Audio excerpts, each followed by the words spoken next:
this is a little video about my life as a busker. I made a video before, like a week in the life vlog, but this is more sort of FAQ. I've been busking full time for, it's going to be 5 years this year.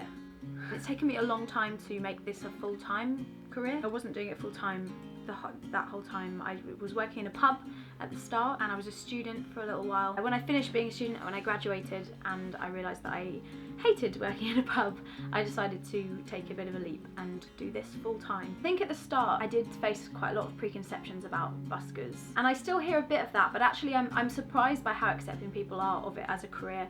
There's an obvious preconception that you're homeless, you live in a bin. I don't live in a bin.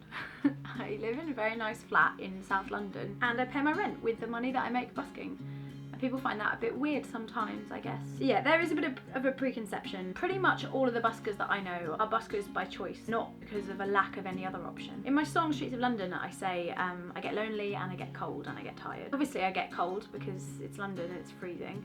And obviously I get tired because I carry a lot of very heavy gear around and I'm out there for 7 to 8 hours a day. The lonely one is a really strange one. It's a little bit lonely because I would say about 70% of the people that walk past you don't even look at you. They don't want to engage with you as a human, and they think that you're going to ask them for money. I don't really focus on that because there's about 30% of people that stop, and the engagement that we have with each other, be it just a smile, if they come and say something, if they drop some money, if they take a card of mine, that is real, and it's really kind. It's so kind of them. I always feel so grateful that they took the time to stop and listen, and it gives me a lot of faith in people, that people can be so kind. The money is always nice, I won't lie, the money is nice, but the warming feeling I get from people that they give to me and I hope that I give back is really what drives me to keep going. I think the loneliness comes from the fact that I have friends who are buskers,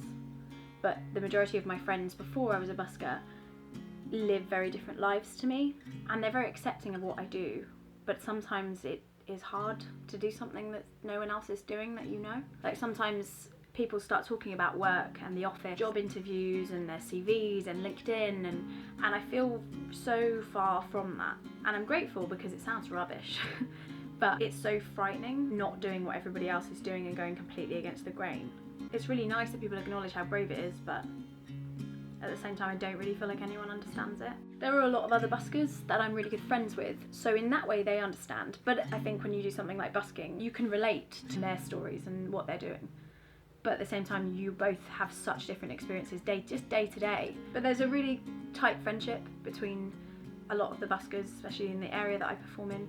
But when I have a good day busking, I just feel happy. I think I started doing it because I wanted it to be a stepping stone, and now I don't ever want to step off.